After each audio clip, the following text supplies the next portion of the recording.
Hello students, I am doctor Vinod Kamble. इस video में हम लोग देखने वाले हैं what are the legal provisions on sources of dividend. इसका मतलब कंपनी कहाँ कहाँ से डिविडेंड दे सकते हैं, उसके कुछ प्रोविजंस मतलब उसके कुछ रूल्स हम लोग यहाँ पे देखने वाले हैं। यहाँ पे सबसे पहले कंपनी अपना डिविडेंड दे सकती है जो कंपनी का करंट प्रॉफिट है, वो करंट प्रॉफिट में से डिविडेंड दिया जा सकता है। यहाँ पे सबसे पहले कंपनी को क्या करना पड़ेगा, वो प्रॉफिट में से डेप्रेसिएशन को माइनस करना पड़ेगा और कुछ पैसा जो है जनरल रिजर्व में ट्रांसफर करना पड़ेगा। उसका परसेंटेज जो होता है वो कंपनी डिसाइड करती है अपने मीटिंग के अंदर। तो ये दो चीजों को माइनस करने के बाद में जो भी प्रॉफिट बचा है उसमें से कंपनी डिविडेंड दे सकती है।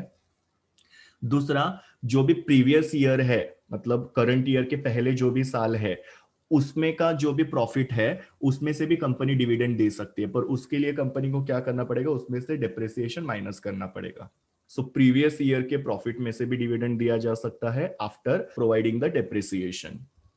उसके बाद में कुछ कंपनीज होती है जिनको सेंट्रल बैंक गवर्नमेंट या स्टेट गवर्नमेंट जो होते हैं वो कुछ पैसे प्रोवाइड करते हैं। जब कंपनी फाइनेंशियल क्रंच में से या फाइनेंशियल प्रॉब्लम में से जाती है तो ये गवर्नमेंट के द्वारा हेल्प की जाती है। उस पैसे में से भी कंपनी क्या कर सकती है, अपने शेयर होल्डर्स को डिविडेंड पे कर सकती है।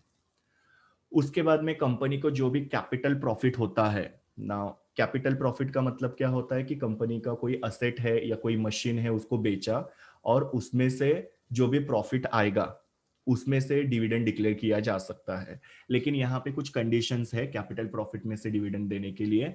उसमें सबसे पहले है कि ये जो प्रॉफिट है वो कैश में ही आना चाहिए, किसी और रूप में नहीं आना चाहिए। ओके, जैसे कि आपने कोई मशीन बेचा, उसके बदले में आपको दूसरी मशीन मिली, तो ऑब्वियसली उसमें से हम लोग डिविडेंड नहीं देंगे।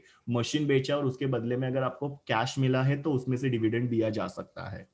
दूसरा कंडीशन है कि कैपिटल प्रॉफिट में से डिविडेंड देने के लिए आर्टिकल्स ऑफ एसोसिएशन के अंदर प्रोविजन होना जरूरी है। आर्टिकल्स ऑफ एसोसिएशन जो होता है वो कंपनी का इंटरनल रूल्स एंड रेगुलेशंस होते हैं, उसके अंदर ये प्रोविजन होना जरूरी है कि company can pay the dividend out of the capital profit. और जब भी कंपनी असेट्स और लायबिलिटी को रिवैल्यूएट करती है और उसके बाद में प्रॉफिट अगर दिखाई देता है तो उसमें से कंपनी क्या कर सकती है, फिर कंपनी कैपिटल प्रॉफिट में से डिविडेंड डिक्लेयर कर सकती है। तो ये सारी चीजें हैं कि कंपनी को डिविडेंड पे करने के लिए अगर कैपिटल प्रॉफिट में से डिविडेंड पे करना चाहते हैं तो ये कंडीशन को फुलफिल करना पड़ता है। नेक्स्ट वाला है कैपिटल जो है कंपनी का, उसमें से कंपनी डिविडेंड डिक्लेयर नहीं कर सकते, तो ये चीज आपको याद रखना है।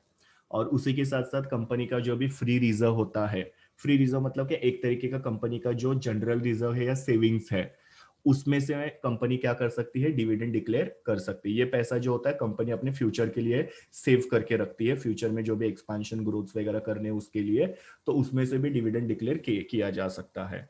तो ये सारे प्रोविजंस या ये सारे रेगुलेशंस है कि कहाँ कहाँ से डिविडेंड जो है वो कंपनी पे कर सकते हैं, उसके कौन से सोर्सेस है। Thank you, students. Please do like, share, comment, and subscribe to my YouTube channel, and also recommend my channel to your friends. We will meet in the next video.